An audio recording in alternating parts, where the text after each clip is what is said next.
This is the Russian Dynamite, Masha Slamovich. Becca here. This is not America's Sweetheart, Davian. It's Billy Starks. And the super fly guy, Trayvon Jordan. This is the fly side flyer, Jalen Brandon. Hardcore Princess, Jules Malone. Hi there, this is the Bubblegum Princess, Alexia Nicole. This is the Brazilian Wonder Woman, Christy James. This is the baddest black belt, Chennai Kai. This is Kid Bandit. The smash hit, Joel Bateman. This is Robin Renegade. Cody Hawk. Brutal Bob Evans. And you are listening to Wrestling with Entertainment, one of my favorite podcasts in the whole wide world. Hello, and welcome to Wrestling with Entertainment. My name is Big Sam, a British wrestler who's been fighting and making a name for himself over in China and Southeast Asia. I hope you enjoy the show. Hello, and welcome to the show. It's Wrestling with Entertainment, the only audio experience on the web today, the trusted choice for interviewing all your favorite wrestlers every Tuesday and Wednesday on YouTube and Castbox, sponsored by Rogue Energy and Player One Coffee. I am, of course, your host, James J., and it is a great day for wrestling because we are wrestling with Big Sam. Hello and welcome, and thank you for having me on the show. Absolutely. And can you tell us where we can find you next, event-wise? Yes, certainly. So you can follow me on Twitter, or X as it's now known, and Instagram. My handle is both the same. It's SJD Burgess. BURGESS. SJD Burgess. And on there, you'll see that I post quite frequently on almost a daily basis of what I'm doing over in my life in China regarding working out, diets, lifestyle, and also upcoming shows. And with talking of upcoming shows, I have a show on March the 9th in Shanghai. Well, I'll be involved in a 6-man tag for a new promotion called Infin, INFIN Wrestling. This will be their debut show. That's awesome. New promotions popping up in China. Well, yes, this is, well, since I've been wrestling in China for the past decade, this is pretty common. But I think these guys, they've experienced wrestling in different promotions before. One of them you might have heard of is OWE, Oriental Wrestling Entertainment. Right. They had an agreement with AEW, All Elite Wrestling, in the early days, the infant days of when AEW was about. So I'm guessing that was like late 2019. And there's a wrestler, a Japanese wrestler. I'm not so great with the names, but his name, I think, is Cima, C-I-M-A, Chima, sorry, yeah. And he trained up a lot of the wrestlers there. And now some of these Chinese wrestlers, now OEW does not exist anymore, have grouped together and started using what they've learned and began their promotion. And I'm one of the 3 foreigners that they've used on their upcoming debut show. All right. And you could find all of the links to all his social media in the description of the video below, but on YouTube and Castbox as well. So kind of let's get into it, because you work for Middle Kingdom Pro Wrestling and King of Pro Wrestling. Can you tell us about your relationship with those companies? Well, I worked for a previous company called CWE, Chinese Wrestling Entertainment. Yeah, they're pretty original with the names, as you can imagine. Right. And I was friends with one of the Chinese wrestlers there, and he got approached by an American promoter called Adrian Gomez, who wanted to start a promotion in China. And due to language barrier and the trust issues and getting to know somebody, he asked if I'd speak to him. And that's how basically got my foot in the door with Middle Kingdom Wrestling. I got to know Adrian. I had just had major surgery, actually, so I was not able to wrestle at the time. And so I went ahead and I played like a on-screen role, but I was playing like the manager, the bodyguard of one of the Chinese wrestlers. And that was basically my introduction to Middle Kingdom Wrestling. Now, KOPW came a few years later, and they started off with a bigger budget than, let's say, Middle Kingdom Wrestling. So Middle Kingdom Wrestling, it started small and it got bigger. while King of Pro Wrestling started very big, but it slowly got smaller, and now Middle Kingdom Wrestling and King of Pro Wrestling have kind of met each other halfway now. So the venues, the attendances are very similar on the average show. However, Middle Kingdom Wrestling runs less shows in the year. King of Pro Wrestling run, I'd say, almost bi-monthly. For a bit they did run monthly, but now I think they've slowed down to bi-monthly. And King of Pro Wrestling is actually ran and promoted by a local Chinese guy, while Middle Kingdom Wrestling is solely ran by Adrian Gomez, who's an American. So you can see that there's two different promotions, one ran by a local and another one that's run by an international. No, what I kind of noticed in Chinese wrestling, the promotions, they kind of pop up and then they pop out. It's very, very common. And that's usually wrestling got... China's very new to wrestling, especially professional wrestling. And you'll get a lot of investors and businessmen or fans with money, and they'll think, I want to get into pro wrestling.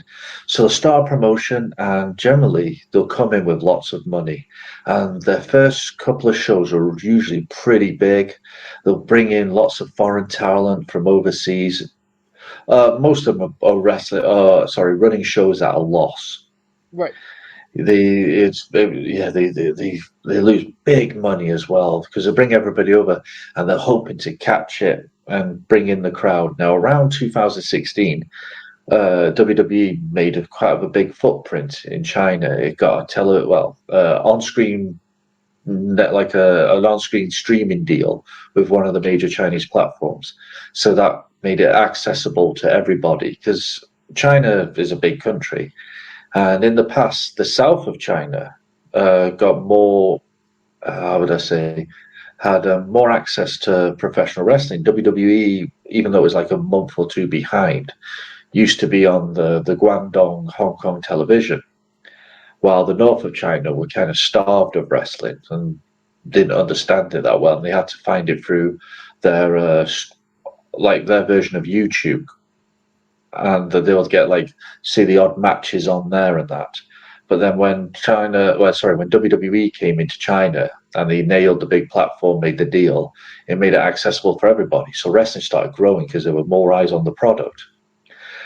And again, as WWE had made a footprint in China, they also started signing Chinese wrestlers. They did trials here and tryouts. Yeah. And a couple of wrestlers, Ho Ho Lung from Hong Kong, and Tian Bing, I think his wrestling name was Tian Bing, but we know him over here in China as Wang Bing. He had trained over in Japan and he came back to China, and I think he was the first Chinese wrestler to be signed by the WWE. So those two, Ho Ho and Wang Bing, went over to America. I think they participated on NXT. Ho Ho also had a spell with the Cruiserweight Classic when that got debuted in 2016. Yeah. And so it was amazing how everything changed here. And I went to see a WWE live show in Shenzhen in 2017. So I thought, wrestling's really growing here. And it was taking off. The shows, it was a lot of people were really showing interest. Online on my Chinese social media, that was taking off. I was getting people asking me questions, showing interest, asking where I live, when the next shows are. But then COVID came. Right. So around 2000, late 2019, you started hearing about, people getting ill.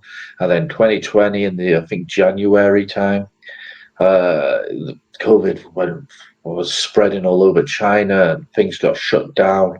And then for the next 3 years, it became very restricted.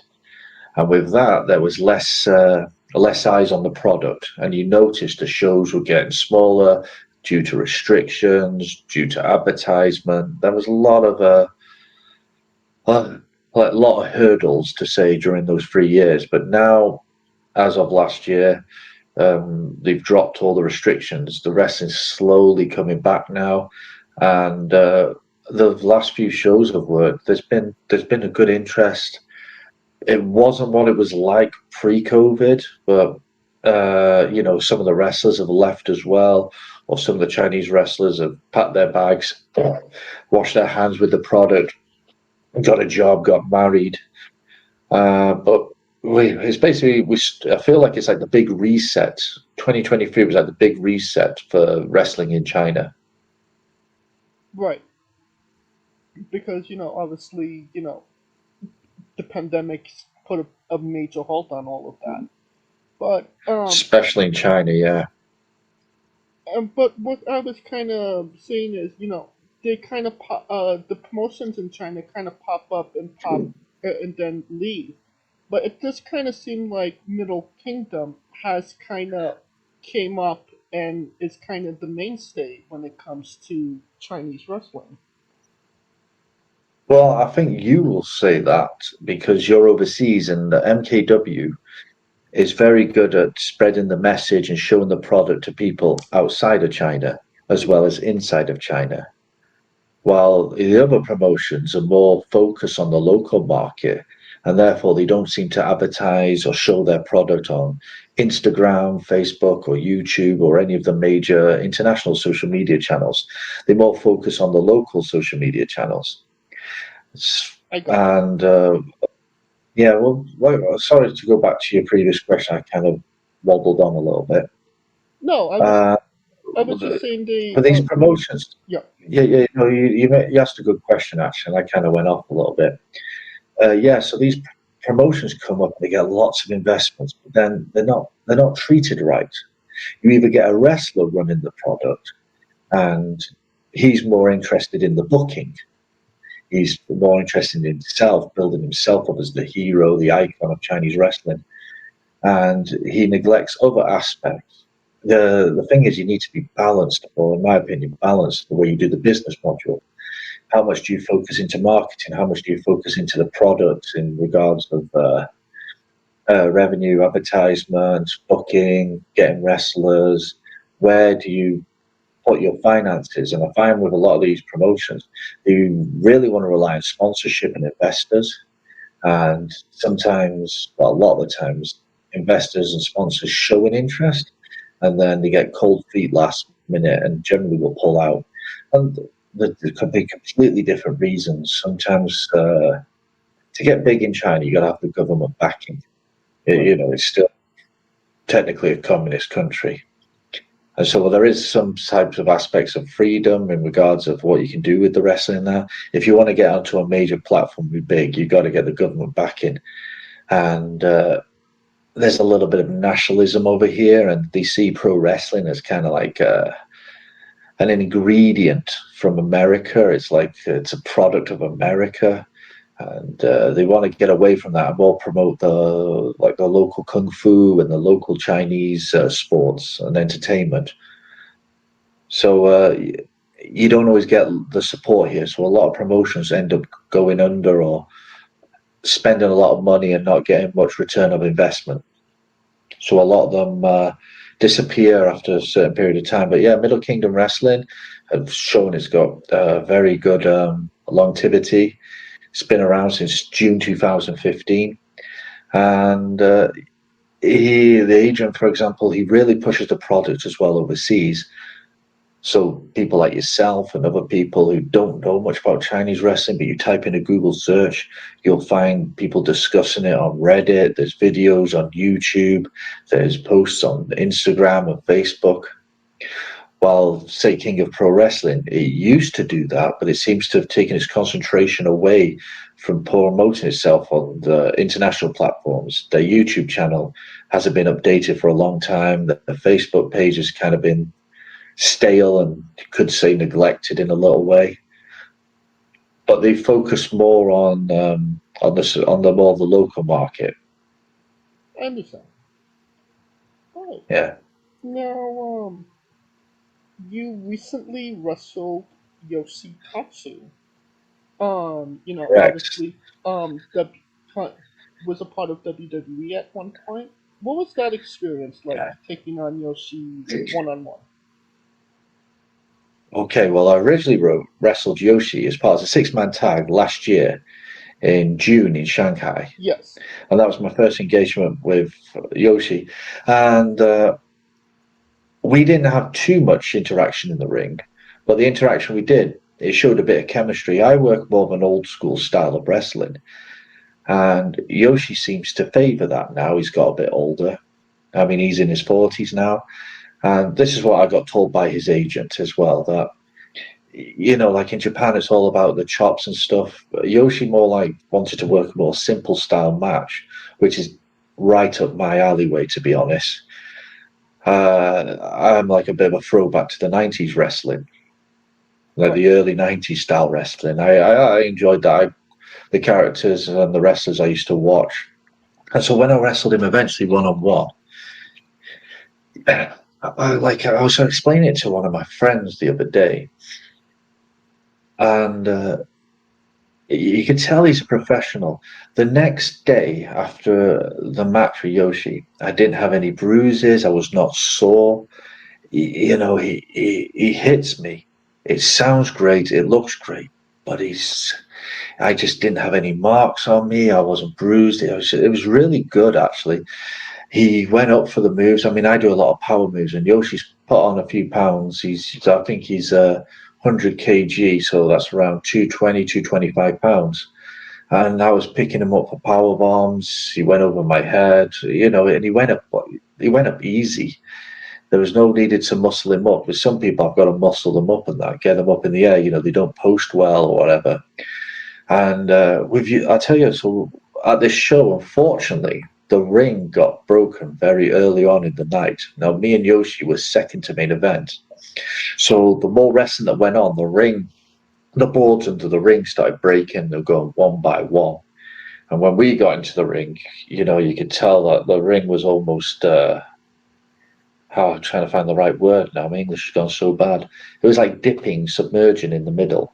Okay. And so me and Yoshi knew that the ring had broken. Other wrestlers had told us, so we had to change the match last minute. You know, some of the spots and moves we wanted to do, because he's going to go back to Japan and he's working for a big promotion, DDT. So he obviously doesn't want to risk getting himself hurt, right? And which I totally understand. So we had to adjust some of the moves and just some of the spots and the sequences. And we went out there, and he says, "Are you able to call it?" And I mean, I've only called a couple of matches a few times. Call it in the ring, as they say. And I followed Yoshi's lead, and he's calling me to do stuff. You know, he's telling me when to whip him, telling me when to push him, hit him, and stuff. And when you're with someone of that professional level, it builds up your confidence, because I'm nowhere near on his level. For me, it was like a high school football team playing against a major league team. You know, I'm just happy to be there type of mentality. But he's leading me through it, and it builds up my confidence as well. And therefore, I step my game up. And he's a very polite individual, extremely humble, and he's just so nice to work with. So, to sum it up, you could definitely tell I was with a professional in the ring in all aspects. And even with all the flaws of what happened with the ring breaking, and we're changing the match last minute, and we're trying to remember stuff. And I mean, poor old Yoshi, he's got to try and remember it in English, which isn't his native language. Yeah, and there was a bit of spots that were a bit too sloppy, and but we worked around it, because for me, I wrestle for the crowd. If I got the crowd into the match, I kind of feel I can get away with a few things that look a bit sloppy in the ring. And I was playing the heel, and so I could call out to the fans, give them abuse, and they giving me abuse back. I'm shouting out in English and Chinese. I've got my manager and valet at ringside, so I can play to them as well. Yoshi's agent was in the crowd. He wanted to basically get thrown on the floor, you know, so it looks like I'm getting really angry at the beginning when I get knocked out the ring. And we had a time frame. We were given the longest time in the match. The longest time in the whole show. And I mean, I worry about my cardio sometimes. I thought, God, am I going to do this? But we worked a slow and steady pace, and we worked very safe. Unfortunately, a few guys got injured on that show. One of my friends, my teammate, he ended up breaking his ankle, like literally clean break. Yeah, poor guy. He was meant to be involved in my match, but he ended up having to go to hospital. So again, that's another storyline aspect running we had to change last minute. So yeah, basically we had a lot of things against us, but we worked around it. My only frustration is I felt like we could have done a lot more if my friend never got injured and the ring was 100%. That was all our major frustration at the end of that match. But Yoshi thanked me. Yoshi was pleased he never got injured, because in 2014 Yoshi broke his neck. I don't know if you know about this. Against AJ Styles, I believe. Yeah, he took a Styles Clash wrong and took his head in the wrong way and ended up breaking his neck. So he's very concerned about what moves are going to happen in that regard, him landing on his neck, which is totally acceptable. Right. Yeah, so we worked around it because, one of the spots I wanted to do was tease to go for the Styles Clash on him. Ooh. But people who do not, I wanted to tease it, but with the way the ring was and that, any slip up, it just wasn't right. Right. I mean, he let me hit the power bomb, which is like one of my big moves. So I was kind of pleased he just let me give him the power bomb. But yeah, Yoshi, terrific wrestler. I could wrestle him almost every single day, like no exaggeration. I went to the gym the next day and I didn't feel a bit sore. I didn't feel aching. I had no bruises on my body. I appreciate that, because I work with some young guys and they like to watch this Japanese stuff, or they like to watch All Elite Wrestling or this indie wrestling, and they like to do these chops. They like to kick. They like to hit, and I end up all bruised. I'm a big white guy, so I get all these red marks across my chest pretty easily. Right. Yeah, they want me to take these bumps. I mean, the amount of times I've taken a Hurricane Rana or a Frankensteiner, and I've always ended up rolling over, bruised and stuff like that. So yeah, I really do appreciate Yoshi. It's good. I remember hearing, I think it was the Bubba Ray once said, if you the only way you're going to get better is wrestle people who are better than you. Right. And this was probably my biggest match I've ever had. And he's a really good athlete, really good, and he's a smart wrestler, and he's careful, and he's caring, and I really admire that, to be honest. Now you mentioned, the 6-man tag that you had against Yoshi. Yeah. And Ho Ho Loon. Correct me if I'm wrong, right, but that's the first time you've been in the ring with Ho Ho Loon? Yes, you are wrong. I could tell you, but I've wrestled Ho Ho Loon a few times actually. Okay. And I would say maybe that could have been the second or third time I wrestled him. I think I'll have to probably check Cage Match or something like that. But first time I wrestled Ho Ho Loon was in a 4-way, and that was an interesting event.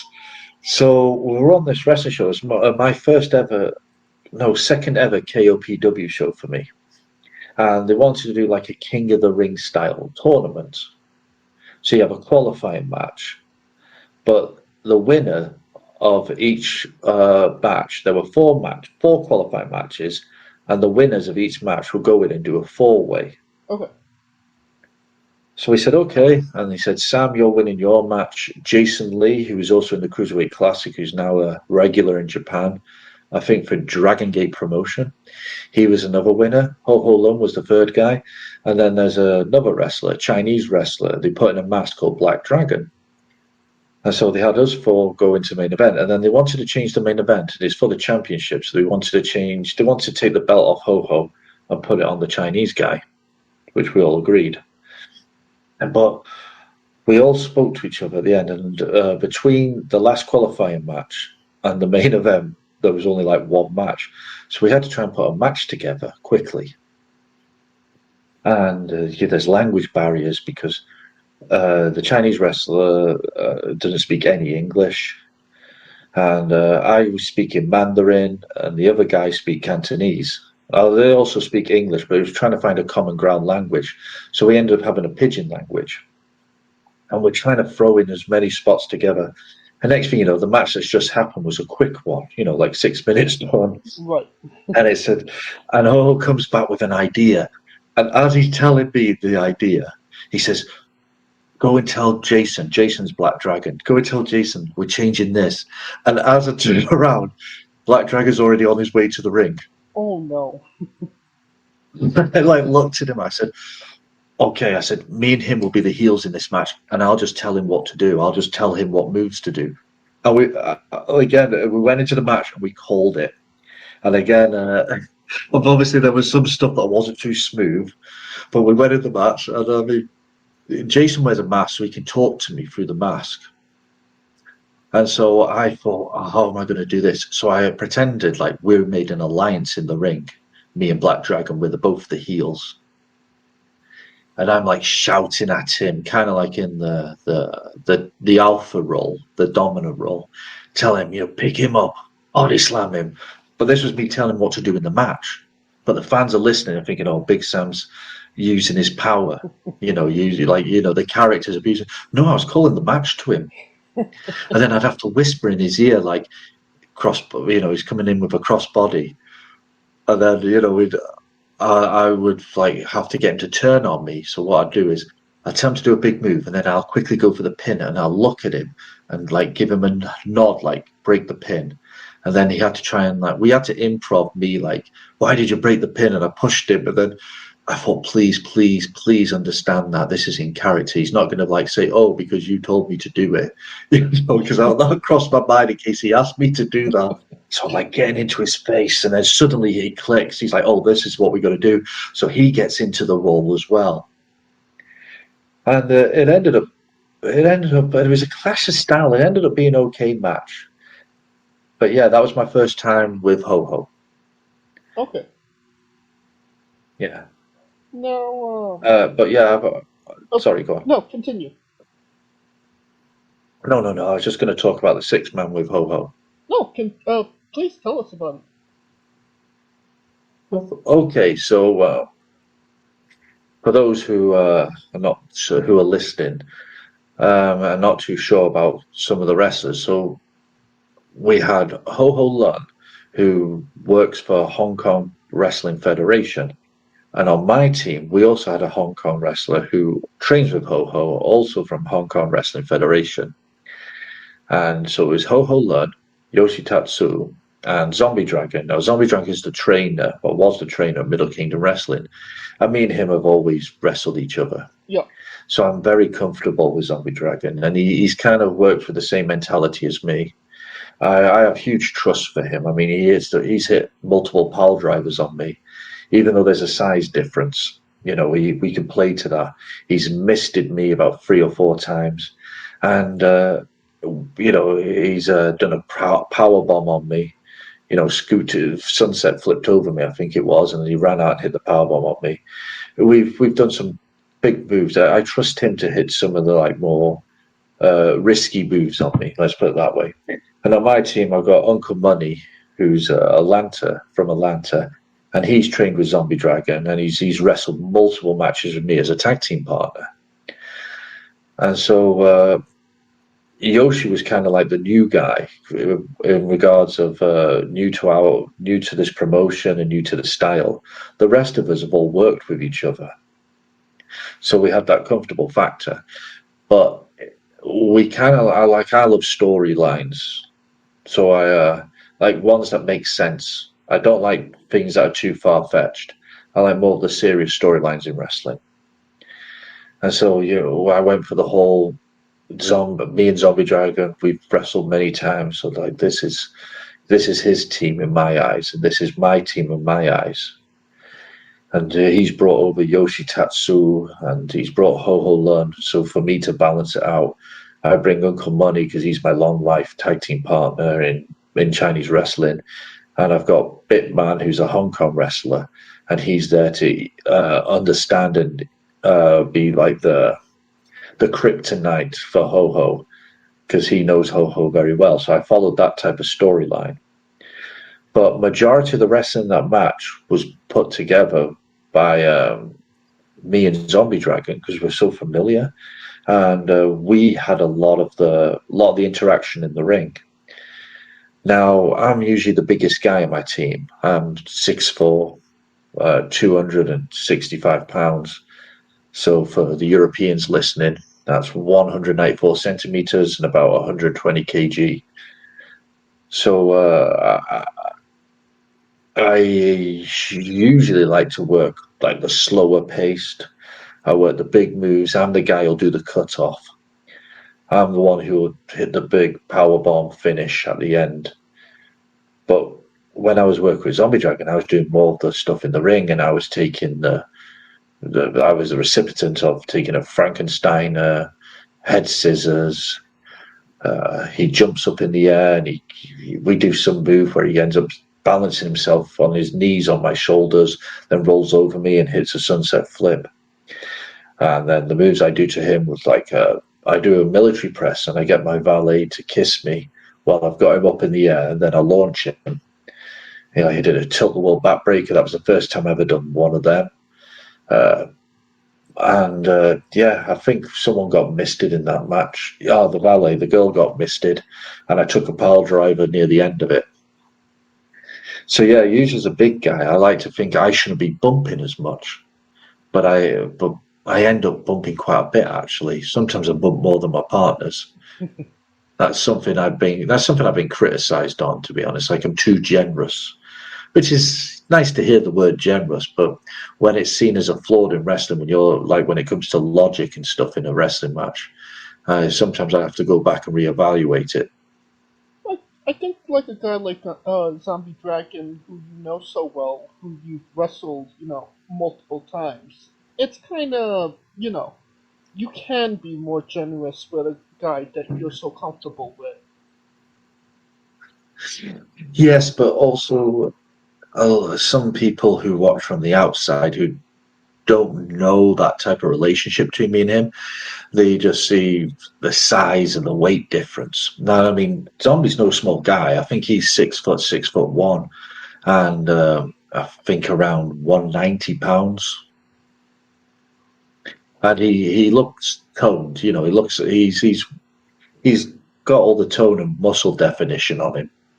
He doesn't look like skinny fat, or he doesn't look out of shape. He looks like he knows how to work out, and you can see the way he moves around the ring. He's got speed, he's got the stamina, he's got the cardio, he's got the strength. But Zombie's character, this type of how would I describe it? It's like Great Buddha. Yeah. So he's got that mystic side of him. And so you can kind of hide any weaknesses by using that this guy's got this mystic character, and therefore he's got like this inner strength. So for him to pick me up, it can come off believable if it's done a certain way. If that makes absolutely any sense. Yes, it makes sense. Yes. No. Yeah. You was KOPW champion for 791 days. Yes, but that was during COVID. But I mean, you still. So during COVID, we didn't have many shows. We didn't have that many shows during because I won it on April 17th, 2021. It was my birthday, the day I won the championship. Just to let you know, it wasn't a birthday gift. They always had plans to put the belt on me. The show just ended up it wasn't like, it's your birthday, we're going to put the belt on you. No. They had plans a while ago, but we had a couple of shows that got cancelled. And they wanted me to carry the belt for a bit, but then restrictions got really heavy during 2021, especially in the cities we were in. So a lot of shows and anything we tried to arrange ended up hitting a roadblock. So yeah, I held the belt for a long time, but I didn't defend it for quite a while either. I mean, it's still And you were also Middle Kingdom champion for 547 days as well. Yes. I mean, being, a gaijin in, a foreign country, and for, these promotions to say we're going to make you our guy, isn't that, is that a moment for you? Well, yeah, I know what you're trying to say. Yeah, first time I got given the belt, yeah, they said we're putting the belt on you. You're going to be the kind of like the poster boy. And I always think, when you're the champion, you're the standard. Because of my size, I always feel like, how would I say it? If you don't know to put the championship on, I'm kind of an easy guy to put the belt on. Because I can get away with just my advantage over a lot of the other wrestlers here is the size and strength. Right. Yeah, I mean, I might not be the best in the ring, but you can put the belt on me. It becomes believable. How's that? That's what some of the other wrestlers have said. It's easy to put. It's safe to put the belt on Big Sam because he's believable because of the size of him. He's bigger than all the wrestlers, and he's bigger than most people on the streets. So when they see me and they say, "Oh, he's the champion," people are like, "Oh yeah," they're not going to question it.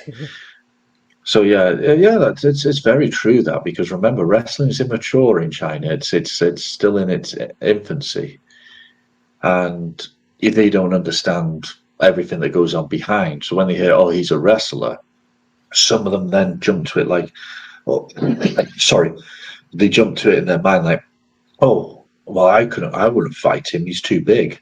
That could, and I have that from a lot of the people here. Like when I say, "Oh yeah, Big Sam's the champion," then I hear the Chinese guys will say, "Yeah, I can see why. Who's going to mess with him?" They still believe it. Right. So putting the belt on me is I always got told it's by the other wrestlers. If you had to put the belt on anybody, if you didn't know what to do with the championship, Big Sam's a safe bet. What does it mean to you to have, that respect and that acknowledgement from, the wrestlers? Yeah, because we do talk, and yeah, I think I'm pretty balanced, and I'm old as well. I'm 38 years old, 39 this year. So with that comes maturity, and that's what I see that lacks in a lot of other promotions that I come across in, say, Southeast Asia. It's a lot of young boys, and you got the egos in there, and they all want to be the top dog, and they think they're very cutthroat, and they don't need to be. They don't need to be. You need to work together to grow the wrestling. If they got famous and went over to the USA, then yeah, I can understand them having a bit more ruthlessness and cutthroat towards people they meet. But over here in China, we're still trying to grow. And, the last thing we want is to have quarrels and that. And they do happen. I see it with people in the locker room, and some people get upset. There's a lot of sensitivity. And some people can't divide reality from the wrestling. And, yeah, like, for example, when I can sit backstage in wrestling, and I can talk about absolutely anything else besides wrestling. Well, there's other people there who this is their life, this is what their journey is, but they haven't got anything else about them to talk about. And with that, you can kind of, they kind of become a bit toxic, a very toxic person. I always like to think of myself as unfair. And one of my other wrestlers said to me that I'm the locker room leader. And I deny it, but it's nice to be told that. Because again, like you said, when people show respect, I believe respect is a two-way. I don't demand respect. I give respect, and generally I get respect back. So it's, even if I get annoyed with somebody, I don't shout at them. I don't physically harm them or threaten them. I speak to them like a person. I speak to them like I like to be spoken to. And it does pay off. I mean, it does sound such like a cliche here. I sound like some old man in the pub telling people how to behave.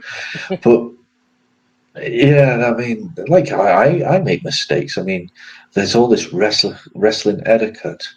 And you ever heard about the wrestler's handshake? Oh, yeah, of course. Yeah, well, the wrestler's handshake is something I don't do.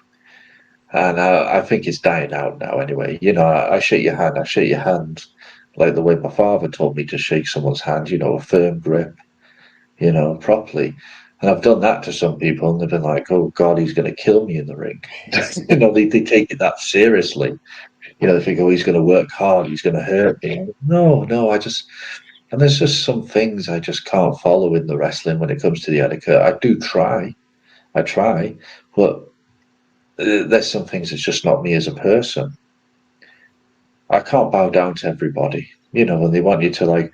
I see it with some of our guys in the past, and I told them, I said, why on earth are you acting like that? We had some wrestlers come over from Japan, and our guys thought they were like gods because, they believe that Japanese wrestlers are some type of like superheroes. They're the toughest, they're the meanest, they're the roughest. And these Japanese wrestlers came over and they were very humble. And they weren't like this, but the guys who I was around, they were acting like, they're in the presence of Jesus Christ. They were going up to these guys and bowing. And I said to them, I said, these guys are just men, like regular men. I said, you look pathetic acting like this. I said, speak to them normal. I said, you'll get more respect from them that way instead of basically bootlicking them. But again, I got told that, they feel that they might need to act like this to get booked in Japan. So they think, that they got told you got to be very much bow down worshipping if you're a nobody and you want to try and get booked in Japan. But for me to see these guys acting like this, I thought it was embarrassing. If it was my son, I would have a word with him if he was acting like this around somebody. Well, I get that. Yeah, but I see, and I don't know. This is like I joked. This is probably why I'd fail if I did get into the big leagues. I couldn't act like it was embarrassing to watch, to be honest. Me telling this story now, I'm actually seeing it in my eyes when I was there, when I saw my friends who were wrestlers going over there and bowing down and trying to say every Japanese word they knew, like to impress them. Yeah, but. Yeah, and like I was just talking earlier in the beginning of the show, I'm wrestling on March the 9th in Shanghai for this new promotion called Infin. By the way, Infin is taken from the word infinity, and that's what they're trying to take from it. And no, I didn't help with that name, in case anyone's wondering. They came up with it, they told me why, and I said, oh, well, good luck with it. I didn't decide to challenge it with it. It's their promotion. They're going with it. They thought about the name. And they only booked 3 foreigners. And I considered it good respect I have with these promoters in China that they picked me as one of the foreigners to use. Now, speaking of foreigners, can you tell us about your relationship with your stablemates in the stable, Chairman Al, Uncle Money, Ash Silva, and Queen Marie? Okay, yeah, certainly. Well, so me and Ash Silva, we're like the long-time friends. But when I say long time, we first met each other at the first MKW show. And we got talking, and we're around about the same age. He's 2 months older than me, just let everybody know. And he grew up on the wrestling I did. We started during the 1992 era, 93 era, the new generation. And so we liked a lot of the wrestlers. We could talk about a lot of the stuff we loved. But when we started, we always wrestled each other. And I always remember one time we did a show, and we didn't have much time. We had one day to prepare. I mean, we were I hadn't wrestled for a long time, and Ash, he's extremely new to it. So what we did, we put on Sid Justice for Shawn Michaels. I can't remember if it was the Royal Rumble, the Survivor Series match they had. And we basically copied step by step of them, just changed up some of the moves. We just memorized it.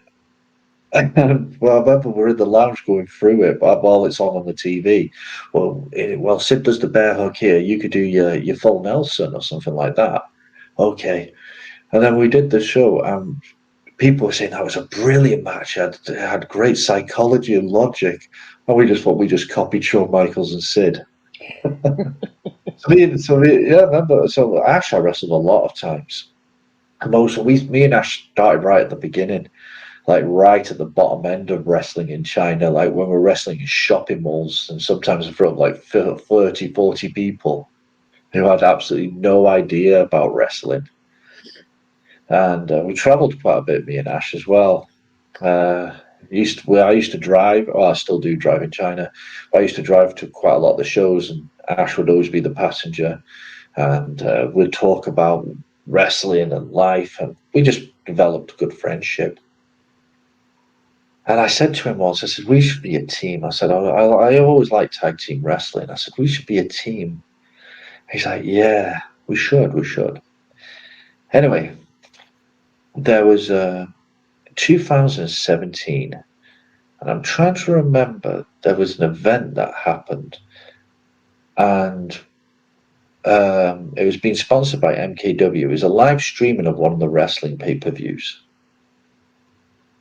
Okay. And I think it was the Saudi Arabian Rumble, but I could be wrong. The Greatest Royal Rumble. Yeah, was that 2017? Or am I just...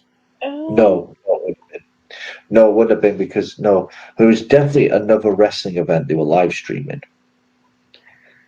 And we're at this live stream, and me, Ash, and it was the first time I met Uncle Money, Trey. I spoke to him online. I actually introduced him to the wrestling over here through LinkedIn, of all social medias. That's why we contacted each other on LinkedIn about pro wrestling. Yeah. So I got talk with him and got to know him a bit better. And then Alan, Alan was always a fan, but he was always good with sponsoring us. Alan really helped us out financially, and he was always good with the support and sponsorship. And all of us got together, and I said, you know what, let's do a promo.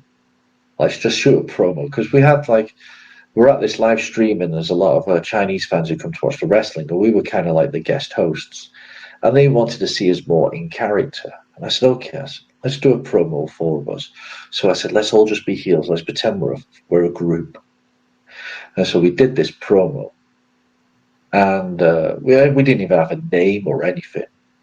And we said we need to target Middle Kingdom Wrestling. We'd target the promoter. We'd say this is what brought us together. We just needed something common quickly to talk about. And so we did this promo. And... we sent it off, and it got a lot of positive reviews. So we said, we should run with this group. We should really run with this group. And at the next show, Adrian already told me that I was going to become the MKW champion. And I thought, well, this is perfect to establish the group on a live show. So in the main event, I had all my members of the stable come out and help me. And that kind of solidified us as this is the group. And we needed a name. And I was like, we're thinking on the top of our head name. And I just came out and said, we're not any stable, we're the stable. And people thought that was about, that was so crap. It was not original at all. But people remembered it.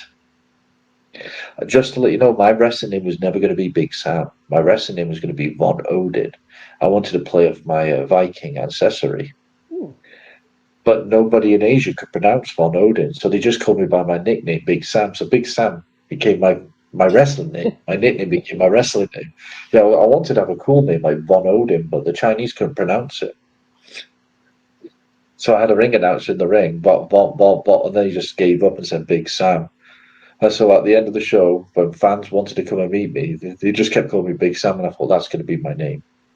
I mean, Yeah. they could have called you Sam. Oh, continue. Sorry, what were you saying? I was saying, I mean, they could have called you Sam Sensation. God, that used to be my name when I first started in the UK. God, yeah, I remember that. Sam Sensation. I mean, when I first started wrestling, and I was like in university and getting all excited about it. Like, let's think of names to use. God, I think actually that name came actually earlier. I think, you remember No Mercy on the Nintendo 64? Yes.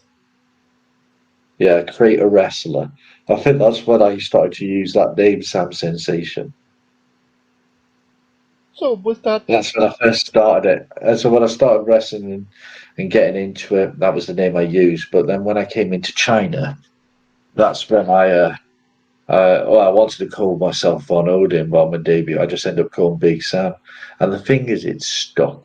And it was such an easy name to market anywhere. It was just very easy.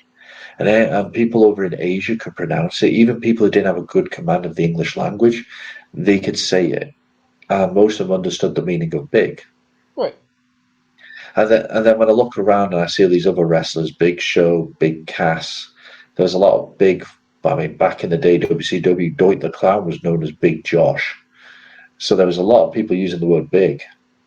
So I thought, well, it's not too lame, too unoriginal. It's used a lot, big. So I thought, well, I could just put it to my name, and it just stuck. And now people know who I am through the name Big Sam, and so it stuck so easily. But the main reason that came about is because nobody could pronounce the name I had originally. The name I had originally in mind. So basically, the ring announcer couldn't pronounce my name and just gave me my nickname, and that's how it all began. No. And so. Oh yeah, continue.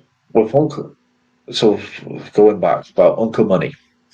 So we've after this promo and that. So we told Uncle Money, you might as well stay with us because he was going to come in with different ideas, and we thought it'd be safer if he came with us. We'll start as this heel faction. And then Chairman Alwa said, I've always wanted a manager, and I always think like as a big wrestler, they look good with a manager. Like when I look at a lot of the wrestlers I admire who influenced me, Sid Justice in 1992, he used to have Harvey Whippleman as his manager. I used to like the franchise Shane Douglas in ECW, and he used to have Francine. When I used to go back and watch wrestling from the early days, $1 Million Man, he had Virgil, then he had Sensational Sherry. And then we're working one show, and Adrian says, I've got this Russian girl who wants to come in. She could be a cheerleader or manager. And I was in the group with everybody on this. It's WeChat in China, which is our version of WhatsApp. Okay. And he was telling us in the group chat, and I just jumped out. No, I said, you got to give it to us. You've got to give us the woman because of the way our characters are. Me, Ash, and Uncle Money, and Alan. I said, each of us would have a woman in our lives like this. Trey being like the type of hip-hop, hitman, tough guy. Ash being kind of like the ladies' boy. The ladies' man. Not lady boy, but the ladies' man. And you're coming from California, being a bit old cool. Me being the big white solid giant European guy with a European girl, it would work that way. Chairman Al being the man with money and class, he would have a woman. So I thought, she could be with either of us in the group. And she turned up. She's not a small girl in regards of height. She's a pretty tall girl, great physique on her, good body. And she towered over a lot of the Chinese wrestlers, especially when she put high heels on. And so she just naturally fitted with a group of foreigners. It just looked, she was like the missing piece of the puzzle. And we had to help her develop a character. You know, she came in and was going to be an agent, then she was going to be like a girlfriend of one of us, and then she ended up being more of a cheerleader. Yeah, and she developed very quickly. To be honest, and if Marie ever listens to this, I think she knows, I didn't think she'd last as long as she did. I didn't think she'd enjoy it. I mean, she didn't even have that much interest in pro wrestling. She couldn't tell you much about it. And she adapted so quick. And she started asking me questions like, what can I do for my character? And I used to send her like video clips of female valets and what they would do at ringside and how they would build their character. And naturally, everyone's drawn to, out of all the female valets, Sensational Sherry, because she's this wild woman who's very unique and she's very tough. And Marie's like, this is the girl I like. So I sent her like video clips from YouTube, and we started coming up with ideas. Now, for me, Marie really came into herself when it was during COVID. Now, Ash was not in China, Uncle Money was in America, and Alan was stuck in Hong Kong. And it was only me and Marie, when Adrian was running Middle Kingdom Wrestling tapings, who were representing the stable. So we changed the dynamic, and she became like more of my on-screen love interest. And that's when I saw Marie really come out as a character. And I think she did fantastic. And she really adapted to it. And I was going to end the stable, but with Ash getting injured, I've kept the group together a bit longer. But you know, I'll be up. I think we need to sometime end the group, because we've been together for years, and you don't want to get it too stale, because we do have a fan following. Right. And I'll see people like talk about us, and they enjoy. Each of us have our own character and our personality, and when we're brought together, it just strengthens us. It doesn't bring us down. Like sometimes some wrestlers are better as a team or as an individual. I always feel with the stable, we're good as individuals, and we're even great as a team.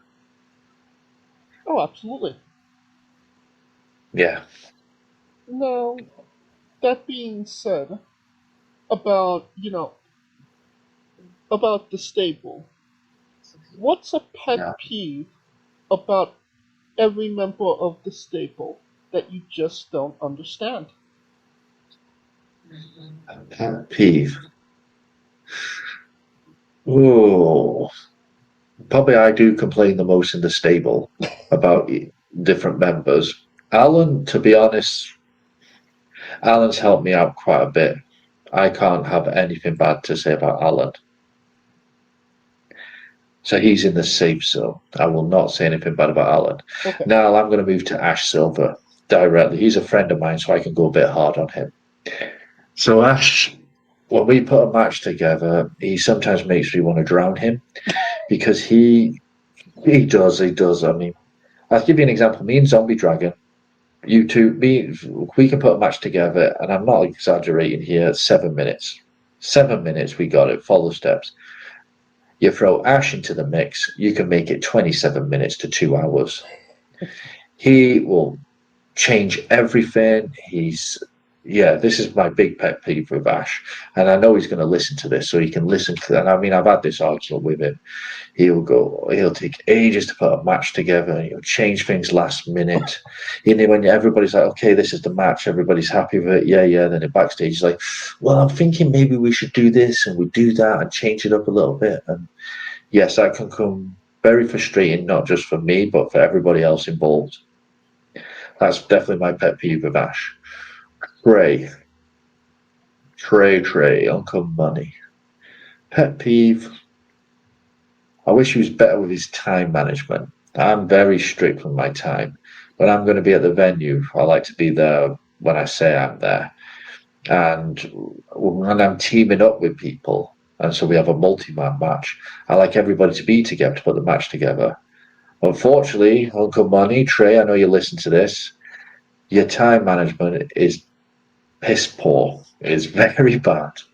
And I've complained many times, and yes, sometimes it can't be helped, but I would like to see a bit more effort with time management. To be fair, he has got a bit better. But yes, it's not always ideal, the time management. And I wish he had a bit more input in matches when we put matches together. He's very easygoing. And I think, I wouldn't say it was a pet peeve so much, but I think he's at a stage now where he can put more input in. Marie. Pet peeve about Marie. Well, she did go on another podcast and announce everybody I had a high heel fetish, which I didn't really want. I wish she did that. Like, told this other guy on a podcast, oh, Big Sam, he loves it when I wear high heels. He has a fetish for it, and I'm like, why on earth did you have to say that on a podcast? Like, why on earth did you have to say that? But Marie, what would I say? A pet peeve, I'd say. Sometimes, if I had to say anything down about the girl, I would say I wish she had a better understanding about the true way that wrestling is in regards of where do you need to know your limits of what you can and can't do. Now, this sounds a bit too basic, so I'll go into a bit more detail. For example, the 6-man tag that I had last year with Yoshi and Ho-Ho and Zombie Dragon. It was in Marie's city where she works and lives in Shanghai. And she brought lots of people. She did a fantastic job, to be fair to Marie. Did brilliant. She helped sold out and she helped get the venue at a good price.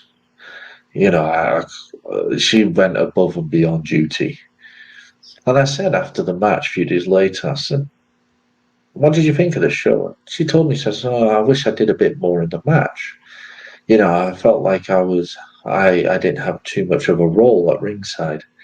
And I had to explain, like, Yoshi's kind of like the big star. Ho-Ho's a big star. And our level of where we stand is much lower than them. And so we can't make it about us so much. Right.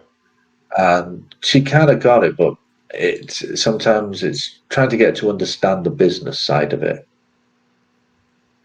I gotcha. I don't know if that's I don't think that's so much as a pet peeve. Like with Ash, definitely he's a headache to put a match together with sometimes. And Uncle Money's time management is it could be better. Let's put it that way. Now, we've talked about you being KOPW and Middle Kingdom champion. Can you tell us about being Tug of War champion? Tug of War? Yes. Tug of War? I don't think I've been a Tug of War. I've been an arm wrestling champion. No. I've won it. English Language Center, there was a Tug of War competition? I work, in my old job, they had a tug of war competition. So, yes, I was picked by one of the teams. It was basically the foreigners versus the Chinese. And it was in my old job, and the foreigners won that tug of war. We absolutely smoked everybody. We had the size advantage. I mean, on average, most foreigners are bigger than Chinese, especially Western Europeans and Americans.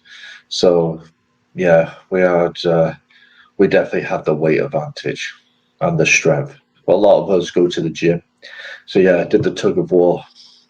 And, there's not too much to talk about that. It was like a competition we had at work where every department had a team. And we just ended up smoking everybody. Originally, the previous year, I joined the Chinese team because my department, I was the only foreigner. I was a marketing manager. And so I joined the admin department and we got to the semi-final. No, we won it. Sorry. We won that one. So I won it with the Chinese admin team. But they didn't share the prize with me like they said they would. And so the next year, the foreigners said, hey, you need to join us. You're one of us. And so I did. And we were kind of untouchable then. We didn't lose one match. We went for everybody like a hot knife through warm butter. Yeah, it was very easy that. But I got a bit of the reward, which meant quite a bit for me actually. Oh yeah. Right. Yeah, well, of course, someone keeps their promise and said, "Yeah, if you join us, you get." The other team the previous year said, "Oh yeah, we'll look after you." And I found out that they shared it among themselves and they didn't give me a slice of the pie. And I felt like I did quite a bit of the work. And so when I joined the foreigners team, I said to the foreigners team, I said, "Yeah, I'll join." I said, "Just give me a slice of the winnings." And they said, "Yeah, no worries, we share it equally." And they did. So yeah, that's what we did. Tug of War. That was when I worked at a university, international university. Yeah, a couple of years back. Now, it's not an odd occurrence to have fan art when it comes to pro wrestling. But you actually have a painted portrait of yourself with the championship that's framed. No? Yes, that's very true. Yes, yeah, from the wrong angle. It looks a bit Nazi-ish, a little bit. 1930s German SS officer. It looks a bit. Well, someone else said it reminded that because I got the sunglasses on as well with this short cropped blonde hair. What was someone else? They said I look like this character from Resident Evil video game. God, I'm trying to think. What was one of the Resident Evil video game characters called? And he was like a villain in it. And he had like blonde hair and sunglasses. And I'm trying to think of his name now. Anyway, one of my colleagues likes to do paintings. And he says, "Do you have a photo of you?" And I mean, he's drawing nice photos of different employees around the office. So he's got like these lovely Chinese girls holding flowers and stuff like this. And then they get this picture of me where it's a promo picture, so I look like an arrogant, horrible, arrogant, smug. I look like an absolute prick. Like you look at that, you think that guy's not a nice guy. And I'm there with these big aviators. I've got a leather jacket, championship over the shoulder. I got short blonde hair. And he painted it. He said, "I like this photo." And I said, "Really?" He says, "Yeah." He says, "It's different compared to the everybody else's." And I said, "It should be a bit easier because I struggle with the eyes and you're wearing sunglasses." And so he painted it and he brought it into my office and he pinned it behind my wall. And I thought, God, I look like I'm in love with myself. You walk into my office and there's this portrait directly above my seat of me with sunglasses and a championship belt painted on. Yeah, so that came about. That was a gift. It was nice. It was a lovely gift. And I'm still trying to think of this Resident Evil character now. I think it's Albert Wesker? What did you say? You just said it.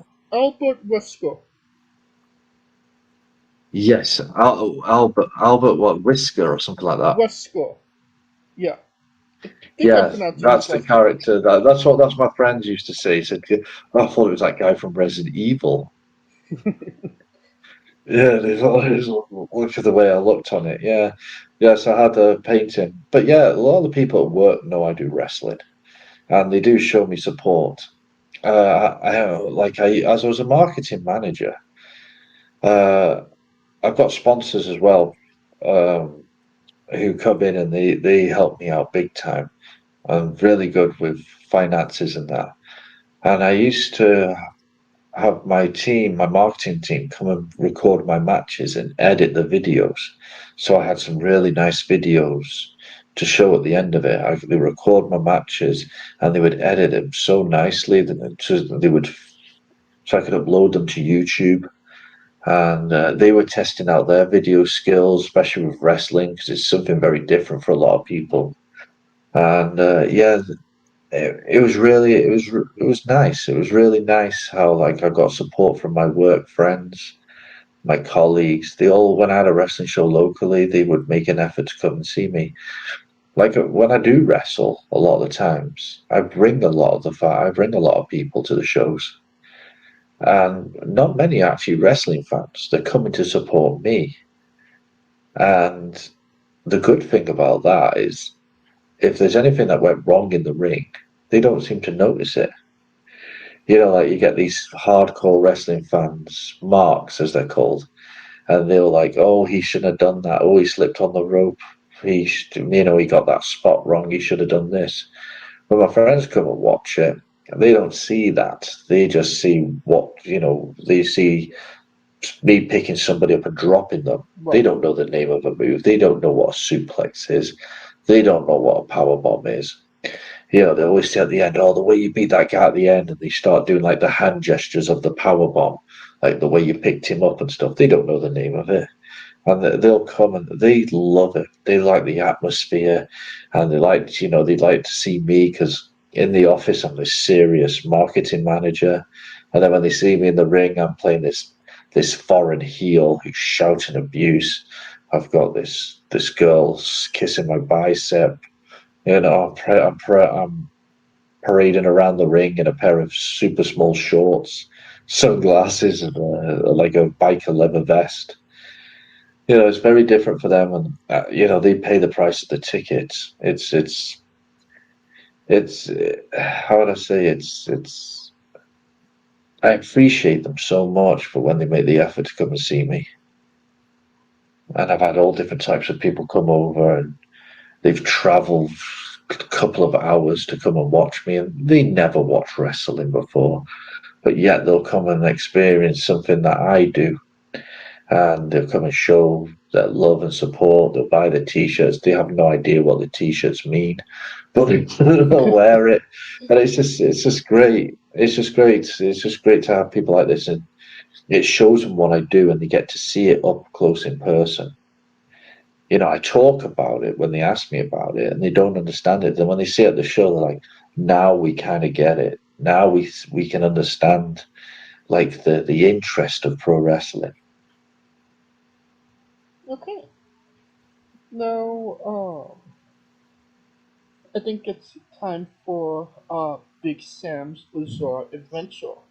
You're a pro wrestler that goes up and down the roads, and weird, crazy, and bizarre things are bound to happen. Can you tell us a road story that fits that description? A crazy story that happened in China. Okay. The one that pops straight into my head now that I can think of is I wrestled a show in December 2020 in a town called Guigang, and it's in the middle of nowhere in the countryside in China. And there was two foreign wrestlers, me and another wrestler called Bufa. And I was driving, and it was a 5 to 6 hour journey. I was driving, and there's still COVID regulations, so every so often we have to stop, show the roadside police our health codes to show that we were COVID free, and we've been tested. And we finally arrived in this town, Guigang. And it was like the land that time forgot. It froze into like the 1990s, 1980s, 1990s. I mean, we went into the hotel for a start, and we said, okay, we told the other Chinese wrestlers, me and both have arrived, went to the hotel, and we walked through the door, and this Chinese woman's never seen a foreigner before, and she just froze. Wow. Staring at me and both. Oh yeah, she was shocked by what she's seen. Froze at seeing us, and we give her our passports, and she had no idea what these passports were. She started writing down in the book my name was Mr. United Kingdom, and writing down both was Mr. United States of America. She didn't know where the names were and that, She's asking, like, where's my passport number? Any number she saw in the passport, and she was writing down page numbers thinking that was the passport number. She had to ring all these different people. Then another lady came in. Now, this is like at midnight now, so there's not many people awake. And they don't know what to do with us. I said, just give us the rooms. We're tired. And so they finally gave us a room, went into the room. And it's, in Asia, you ever heard of a squatting toilet? Yes, I believe so. Yeah, so it's basically a hole in the ground that you squat in to do a number 1 and number 2. Yeah. And this one, they very efficiently put a shower head above it, so you shower and the water goes down the hole as well. That's also the drainage from the shower. Yeah, very convenient. And but the thing is, the whole room floods.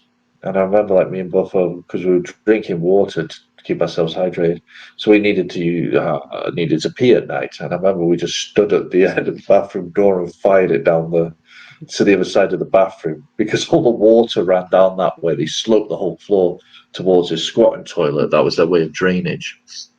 And I remember the next day we walked out around the streets and everybody was staring at us.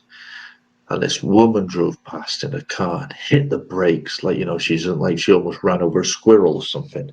And she put the window down. She said it in Chinese, but it translates as, "You're the first foreigners I've ever seen around here." Now, this town is in a province that's pretty famous for dog meat. Oh. Yeah. So a lot of the restaurants, you would see our 4-legged friends skinned and cooked hanging on the windows. And that's our way of advertising. Hey, we got dog meat. Oh, we went in a restaurant and some of the Chinese wrestlers were in there. And me and Buffer sat separately because we didn't want to eat the food they were eating. We got the chef to kind of customize food, scrambled egg with beef, pork and green beans, very basic food that we'll share in a soup. And then one of the wrestlers was sitting on that table and he gets up and he's basically used some vulgar language and came over and said, "I'm sitting with you guys." He goes, "What?" And he said, "Those mother effers are eating dog." And I thought, "Oh, not everybody eats dog here then." And he says, "I won't eat that stuff." And yeah, they got dog chopped up and put on the plate and they're enjoying it, eating it away. He's like, "I can't do that. F those guys. F them. I can't eat that." Yeah, so the Guigang was like the time that Lamb forgot. The only seated toilet we could find in the whole area was in a Starbucks. They had this one super shopping mall that had been built about a mile away. And that was the only place where you could get anything that was remotely Western. Everything was brand new. They had people queuing at the Starbucks because they were excited to see what this is all about.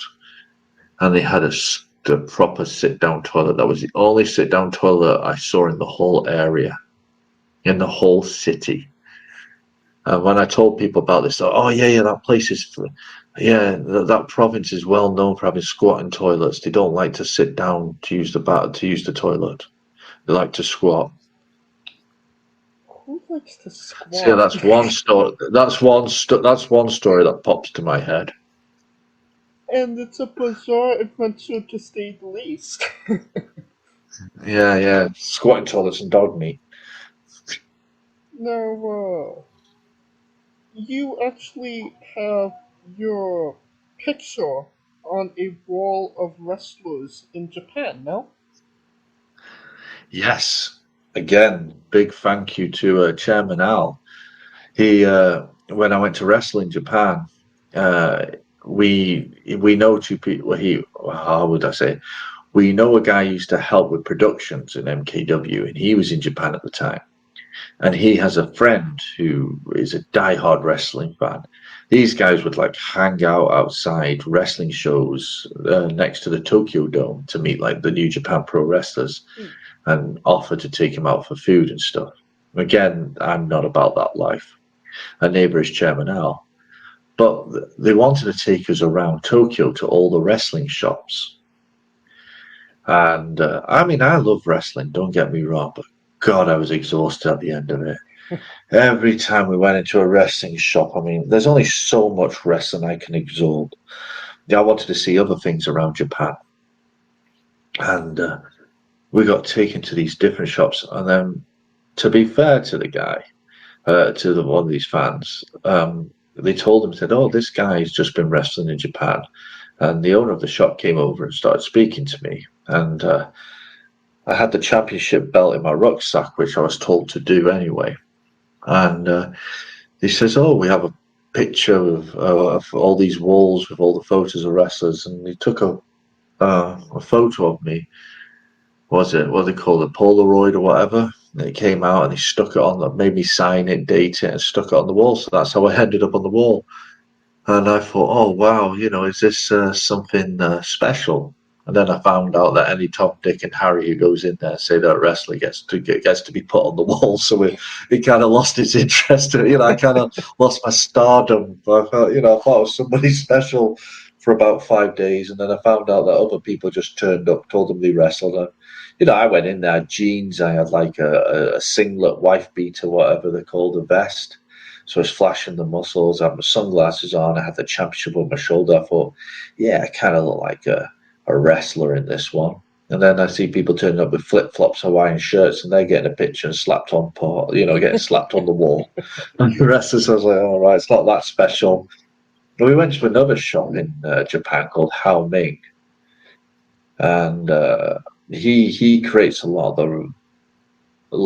of fashion designs based around wrestling, and I believe he used to help design the wrestling gear for Kenny Omega when he was in New Japan Pro Wrestling. Ooh. And he has a really nice store, and he gave me a free t-shirt. And if you're involved in the wrestling, he does give them free merchandise. And I follow him on Instagram, and I see like all these names coming to visit his shop. The Young Bucks, Kenny Omega, British Bulldog's son, he goes there, and all these other wrestlers who visit Japan, they end up in his shop buying his t-shirts or get given his t-shirts. And that was a really nice shop, actually. It was small, it was easy for me to walk around, and I could sit there while the other guys are getting excited about all these different designs. Yeah, if you're a wrestling fan, really into it, there's some awesome shops, but I think you only need to visit like the two big main ones. Both of them I don't know the name of. But no, Hao Ming, that's one shop I recommend. And then that one which took the photo of me, I forgot its name. I think it ends with a K. God, I feel like I'm such a terrible person. I just don't know the names of these places. Yeah. God, maybe after this I could Google it and tell you, and you could put it up on you could put it up on the video. I could definitely do that. Yeah. Oh. Yeah. It begins with a K. I remember it, Tokyo.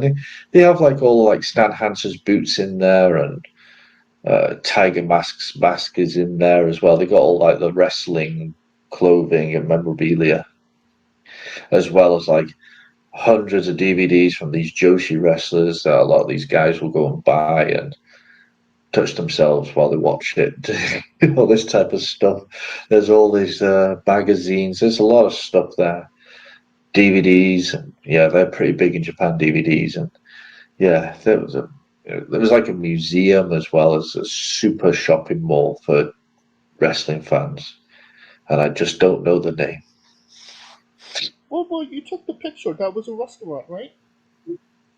Yeah, that's the one. I'm trying to think of the name. Do you know it? I think what everybody wants to know is, how was the food? Where, Japan? Yeah, where you took the picture, that restaurant. No, that wasn't a restaurant. That was in sorry. That was in this, that wasn't Ribera, that steakhouse that everybody goes to in Japan.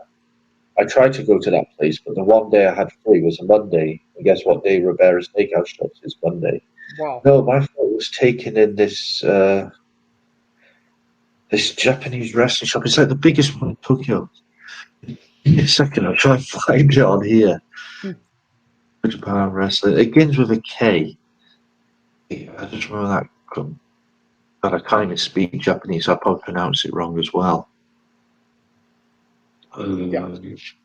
Shop. Tokyo, Japan. And now every website's coming up in Japanese now, so it looks like someone's just scribbled all over the page. Maybe it's this one. Todokan, or something like that. Yeah, it's close to the Tokyo Dome. Yeah, that's it. Todokan, I think. It has all the museums. I probably totally pronounce it wrong to anybody listening to me. Toudoukan. I think that's the one. Fair enough. It looks like the one. Yeah. Well, Yeah, it's like every super wrestling fan's dream shop. And that's where I had the photo. Okay. Yeah. Kodokan. Like I said, I've probably butchered the pronunciation of the name. Well, I mean, just in general, what was you eating in Japan? What was I eating in Japan? Yeah. Steak, meat, beef. I mean, that's like my go-to. One day we had they got the like the sashimi that comes around on the conveyor belt. Okay, yeah. Yeah, I had the sushi and sashimi that came around on the conveyor belt. We had that. But me and Alan wanted to explore Japan. The other guys we were with, they wanted to go to the Tokyo Dome and hang out there because there was a wrestling show going on. They wanted to meet the wrestlers. Again, I'm not about that life. I mean, suit themselves, they're harmless, but I wanted to see more of Japan. So we went into Tokyo. We went to like these barbecues at night. So you go in a restaurant and you can get barbecued beef cooked in front of you. And me and Al, Alan's not shy to put his hand in his pocket either. We'll go dig deep to have a good meal. So we ended up eating like barbecue beef there. Mm. Yeah. Sounds delicious, Oh, honestly. and of course, yeah, we ended up obviously eating a lot of rice as well. There are a few dishes I wish I tried out in Japan, and I will do that next time I go. There's a dish that all the sumo wrestlers eat called chanko. Chanko, again, I could be butchering the name, but it's kind of like a stew with lots of protein, tofu, and mushrooms in it. And it's the number one diet for a lot of sumo wrestlers and pro wrestlers. Okay. Yeah. That brings us to... Chanko. Oh, yeah. Chanko nabe, that's the dish. So again, I butchered the name, so I'll spell it for anyone who's actually got interest. Chanko, and then the next word is Nabe. So it sounds like Chanko nabe. Again, probably butchered the name, but yeah, that's a dish I'd like to try next time I go to Japan. Alright. Let's get to the colossal question. Let's say they're making a movie about you. Every movie has a soundtrack.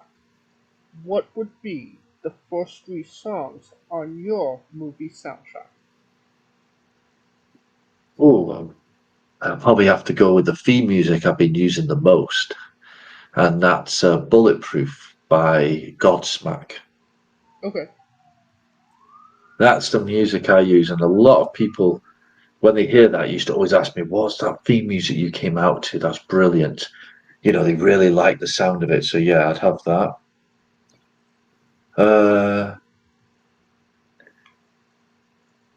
Track number 2, what would I have?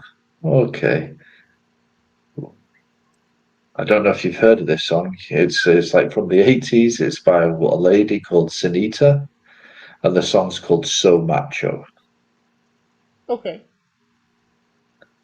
Yeah, you can go YouTube that, and when you hear the words, you'll know it, why I said it. And third track, because I'm a throwback, and somebody says I remind him of somebody that a woman will be singing a power ballad about.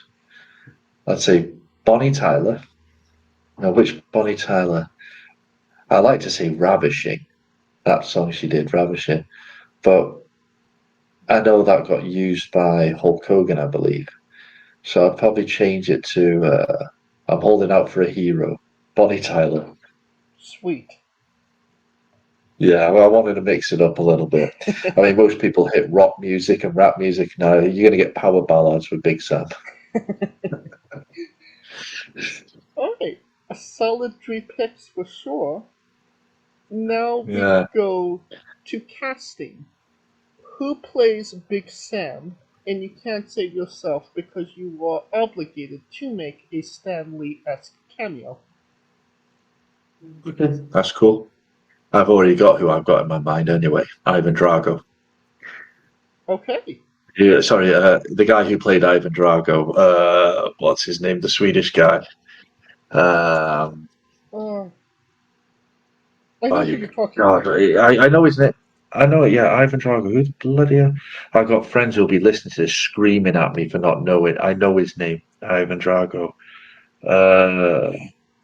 Who played him? Who played him? The big Swedish guy. Dolph Lundgren. There you go. Yeah. Dolph Lundgren. But the only problem is now Dolph Lundgren's a lot older than me. You know, when he was in Rocky IV, that's kind of like the guy I would have playing me, Dolph Lundgren, that version. Now, if you want to talk about today, an actor to play me, yeah. I mean, there's CGI. We could make Okay. All right. Let's 1985 Dolph Lundgren. There you go. Okay, we'll go for that then. Now, every movie has a supporting cast. Who would be 3 people significant to you in your story that would be in your movie, and who would play them? This movie's about wrestling or just about me as a person? I mean, you're the producer. It could be a little bit more about personal than the wrestling, or it could be more wrestling over personal. I mean, we could just go completely crazy and make it a zombie movie if you like. Okay. Who could we play for Ash Silver? He would probably want someone like Brad Pitt or somebody like that for Ash Silver. I know what he's like, but for Ash Silver, did you ever see the movie Queen? No, Bohemian Rhapsody. Yes. Who was the main singer who played Freddie Mercury? Who was the actor who was in it? Robbie Malik? I want to say his name is. Rami Malek, yes, I'll have Rami Malek playing Ash. There you go. Yeah. Okay. I'm just going to pick the stable guys. Oh no. Okay. Now, I'm not good with actors' names, so you seem pretty more up on it than I am. You remember The Hangover, the Asian guy? Yeah. Ken, Wang, Ken something. Hold on. No, actually change it. For Sherman now, there's that movie, I think it's called The Dictator. No, not The Dictator. He plays Kim Jong-un and he's in Off the Boat or whatever it's called. Yes. Okay, what's his name? And he's in the Rock's TV series, Young Rock. Yes, I know. What? I mean, God, he's in Young Rock. Yeah, he's the support guy in that. Jeff Chang or something, is it? No, it's not. I'm just terrible with names today. Nothing's. I am absolutely crap, mate. Randall I am Park. absolutely a nightmare. Pardon? Randall Park, his name is. All right, well, he could be Chairman Al. Okay. Okay, and who should we do? Do you want to do Uncle Money or Lady Marie? Let's do both of them. Which one should we do? Okay, Uncle Money. Who can we do for Uncle Money? Because I also want to try and get the size and stuff like that in there. I would jokingly wind up Uncle Money and say I want Will Smith to play his character, but he's definitely not a Will Smith fan anymore. I'll do Uncle Money a favor and I'll give him 50 Cent because I know 50 Cent did some movies. Okay. Yeah? Okay. Now Marie. Oh, I'm gonna have fun. Who could play Lady Marie? Oh. No, I can't say that. I can't go into the adult industry. I'll be kind to her. God, I'm trying to think who would be suitable for it. Did you ever see GoldenEye? I believe so, but it was a while back ago. Yeah, of course. I'm trying to think of the Russian girl. Isabel Skolopko or something like that. Yeah. Isabel. Yeah. Yeah. Something of that nature. Yeah, you got that. Yeah, I was just thinking we could that she would be ideal to play Marie. Okay.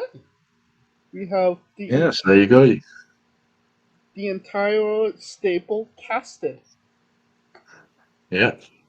Hey, it sounds like a great movie, and you could pre-order the tickets now. Alright, onto a controversial subject. Pineapple on pizza. What's your stance? China, what? Sorry. Pineapple on pizza. What's your stance? A pineapple on pizza. Well, I've had worse things on pizza. I've had durian. Do you know durian? That it's some type of fruit, right? Yeah, the really smelly fruit. Oh In yeah. China, they've had durian on pizza, and I've eaten it. So Oh. pineapple on pizza to me is that argument's gone out the window when you've had fruit on pizza. Like, I mean, I've had durian on pizza. I mean, yeah, pineapple pizza, knock yourself off. It makes you happy. It's very much American thing, though. I don't think it does too well in Europe. I mean, all things considered, that's a good answer.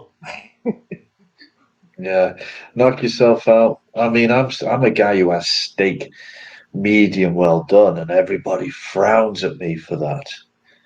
But then again, I come from a farming background, and I could tell you, you might want to cook your meat a bit better. You know, I raise my eyebrows when I see people have steak bleu or rare. I think, oh, you might want to cook that a little bit better Right. if you saw how meat's produced. Yeah, but so what about you? What's your stance on pizza with pineapple? I don't personally partake. My mother is allergic to pineapple, so it was not something like I grew up with. So it's just something I personally stay away from. So, I mean, if it was presented to me, then maybe I would try it one time. But am I ordering it? Hell no. Same, same. It's definitely the Hawaiian pizza staying off my list as well. I wouldn't order it on pepperoni or meat feast or something like that. You're speaking my language. Yeah, yeah.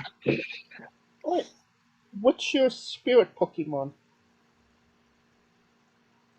Sorry, What is your spirit Pokemon?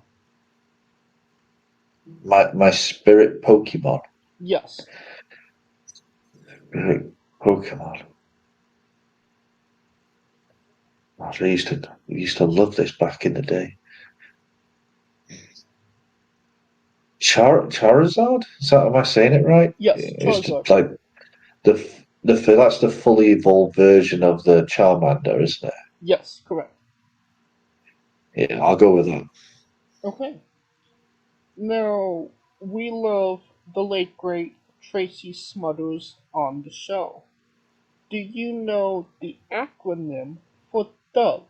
THUG.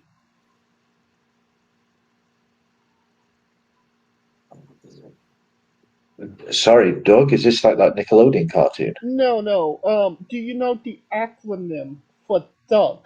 THUG. The Tracy Smothers version. I'm not fully understand the question, sorry. Okay, Uh, the wrestler Tracy Smothers. He the used to, wrestler Tracy Smothers. yeah, he used to say Doug, THUG. There's an acronym for Doug. Do you know it?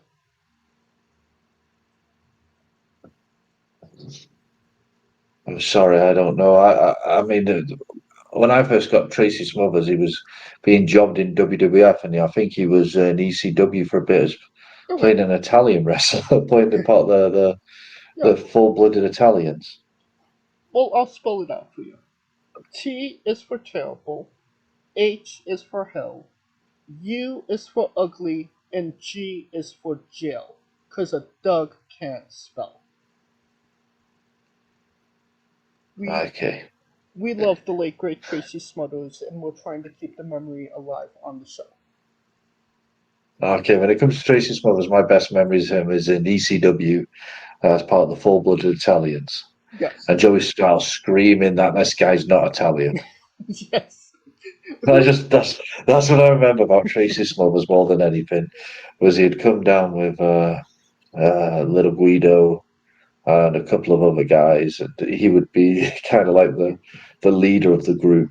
Tracy Smothers, and they'll scream. No, he was like the tag team partner. They had somebody else who was the leader, and it was like none of them were really Italians besides Little Guido. Yeah. Yeah, that's what I remember mostly about Tracy Smothers.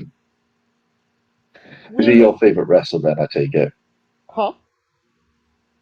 Is he like one of your favorite wrestlers then? I take it. I don't think he's one of my favorite wrestlers, but it's somebody that I grew to appreciate. Unfortunately, after he passed. So He passed. Yeah. yeah, so he's definitely somebody I would have liked to have met. And from the people that I've talked to, there wasn't a better guy in pro wrestling. Oh yeah, when I listen to these sit down interviews, they all praised him to high heaven. Yeah, so just trying to keep the memory alive and show a little love for Tracy Smothers. All right. Well, Now, the weirdest question you'll be asked on a wrestling interview: would you ever consider wrestling a rock?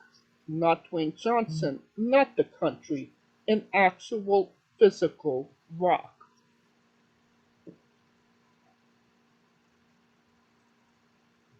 I don't dare say no, because I've been asked to do all sorts of stuff. Would I wrestle a rock? Well, if the money's there, possibly. Okay. Well, just for context. When I was a kid, I used to wrestle a mop and wrestle my cat. So yeah, throw a rock in. Well, just for context, there is a wrestler named Psycho Mike that did wrestle a rock for over 15 minutes in a Tungsten Man match. That's an Iron Man match that lasts for 2 weeks. Okay, so that's where the question came from. I've seen videos of people wrestling a tent and wrestling like a doll or something in Japan. Yes, the doll was probably Kenny Omega. Anything else that was inanimate was probably Psycho Mike. Okay. Is he a friend of yours then, this Psycho Mike? No, but I've interviewed a lot of people that are around him, and I've actually interviewed the promoter of that match. So, Okay. on a more serious note, where do you see yourself in 5 years? Where would I see myself in 5 years? Hopefully a bit different than where I am now in 5 years. Where would I like to see, just in life or in wrestling? However you want to answer. In life, possibly back in the UK, sitting on a farm somewhere, tending to my animals, driving around in my truck. In wrestling, yeah, I'm 30, 38, 39 this year. I seem to be in a good bill of health. Still keep myself in fairly decent shape. Go to the gym, and after like I wrestled Yoshi and he's 44, you can still go. And I like to keep going with the wrestling.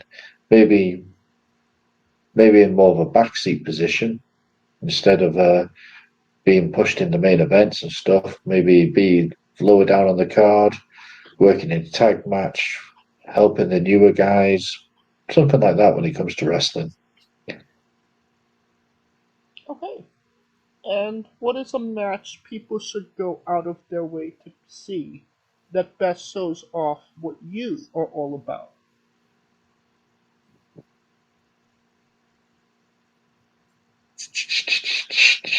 Okay. Now, this is a bit of an honor for me in some respect because Adrian Gomez, the promoter of MKW, I never thought of him as being a fan of much of my style of wrestling. But he told once his favorite match that MKW's ever produced was an 8-man tag, and I was in that match. And it's me, Uncle Money, a Japanese wrestler called Fujiwara, and a Filipino girl called Crystal. And we're against a Chinese wrestler called Jason Wang, who played Black Dragon, Bitman, who's the Hong Kong WF wrestler, a Japanese wrestler called Veny, Veny, and another Japanese wrestler who calls himself Guts, Guts. And that's an 8-man intergender mixed match. And that was a lot of fun. That is a fun match. We had a great venue, great production, a great crowd, like a really good crowd. People back home who saw that match thought like I made it big time. It was so well produced. So yes, that would be the match. And I think you see, even though it's an 8-man, so there's many different personalities, I think I stand out a bit there. I mock the Japanese wrestlers by doing the sumo stance. I think I flash my backside at the opponents. I mean, some of the fans questioned my ideology and what type of person I was after the match. They really played the heel character well. Can we find that match on YouTube? It used to be on YouTube, but I think it's been taken down by Middle Kingdom Wrestling because now they're going onto the streaming platform. But I know it still exists on the Chinese platforms. Okay. But the pay-per-view was Bash at the Bay, and it was 2019, and it was in December. And I'm just guessing the top of the head. I think it was December the 16th. So it was Bash at the Bay in Shenzhen, December the 16th, 2019. And if it is, I believe you can watch that on Premier Wrestling, the Premier Wrestling channel on their page. Yes, I believe so. And if it is indeed on YouTube, I will find a link to that match, and I will put it in the description of the video below, but on YouTube and Castbox, for anybody that hasn't seen it, wants to see it, wants to re-see it after this interview. And since I'll try and find the link on the Chinese site as well. I'll see. I don't know if that'll be able to be watched, but you can give it a try. Maybe use a VPN or something to access it. Hell yeah! I'll if you send it to me, I'll throw it in the description of the video, and hopefully people could be able to see it. Excellent. And since we are nearing the conclusion of this interview, we are wrestling with the 8 questions of doom. Dun, dun, dun. Okay. This is our speed round or bonus round, the round where we see who you really are. Are you ready? No, not really, but let's try. Let's go ahead. I'm not remembering anybody's names. I'm not remembering names. I'm doing terrible, forgetting names of shops I'm in pictures of. I'm doing terrible. I must be frustrating some listeners. You're fine. Right, let's go. 8 questions of doom. Let's go. Excluding yourself, greatest wrestler of all time. Bret the Hitman Hart. Worst wrestler. Worst wrestler.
Yes, it is indeed a Squash.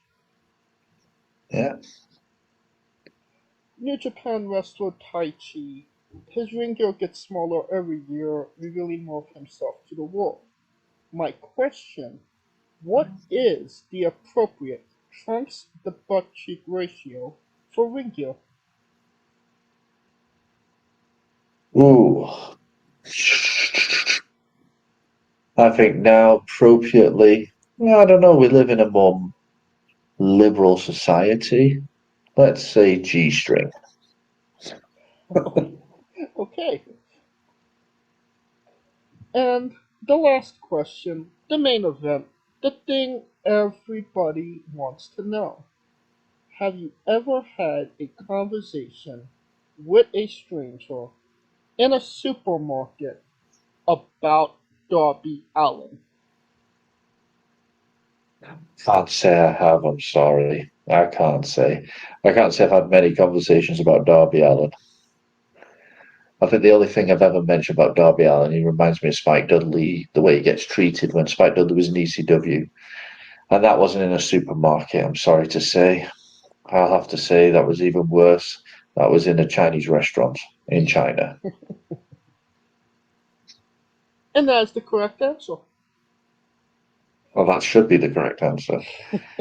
Unless you've been to China and talked about Darby Allin, I think you're always wrong. I think that's the only way. The only way to get the right answer is to be in China to talk absolute nonsense at 2 o'clock in the morning in a Chinese noodle restaurant. That will conclude this interview. Thank you so much for coming on and doing this with me. My pleasure. Thank you for having me on. Absolutely. And once again, where can we find things, all things Big Sam on social media and your merchandise? Okay, so let's go for this. Instagram and Twitter stroke X, whatever you want to call it. Also YouTube. My handle's the same. SJD Burgess. Burgess is spelled Burgess. As I worked in marketing, I know it's good to be consistent with your handles. So that's why I use the same handle for all my social media. And where can we find merchandise? Merchandise, I need to design that actually. I need to ring the neck of the guy who's designing my t-shirts. He was designing me a new logo. So at the moment, I don't have any merchandise at the moment, but I'll be probably selling it through chat. Well, I will be mostly selling it in China. But yes, I need to get onto this. Was it Pro Wrestling Tees? I need to start getting on there. And I will when the new logo finally gets done. So I had this guy over in China design it. I think he's an alcoholic or something. He just disappears for days on end when I request to see the logo. And then he'll come up and send me some crappy AI image that I didn't know. Well, it goes against every idea that I had. I say, I'm sketching on a pen and paper, taking a picture and send it to him. He's like, yeah, that's easy enough to do. I said, let's see. 3 days later, I ask him. And then he's gone wandering somewhere and his wife's ringing me up asking where he is. So, yeah. If there's any designers out there, I will pay. You need to show me what you can do. So, yeah, hit me up on social media. Okay. And if when you do get a pro wrestling tee sooner rather than later, I will update the description of the video below with that link. All of the links to all That's kind of, yeah. all of the links to all his social media will be in the description of the video below, but on YouTube and Castbox. Simply click the link. A new tab will appear on whatever device you are on. You have no excuse. Give him a damn follow, and when he gets merchandise, buy a damn shirt. Exactly. Of course, thank you for listening. If you like what we're doing, please like, subscribe, comment, both on YouTube and Castbox. This was sponsored by Rogue Energy and Player One Coffee. Join us next Tuesday and Wednesday for new incredible interviews. Follow the show at Wrestling with E, both on Dread X and Instagram for information on who we're interviewing, when we're interviewing them, links to those interviews, and much more. Follow me personally at JamesJ993. Alright, Sam, when I say wrestling wit, you say entertainment, okay? Okay. For our special guest, Big Sam, Calico Yacht, Scooter Dust, I'm James J, and this has been Wrestling with Entertainment. Hey folks, this is the Colossal Mike Law, and you are listening to Wrestling with Entertainment. Enjoy the show, support these guys. We appreciate it very much. We'll see you at ringside.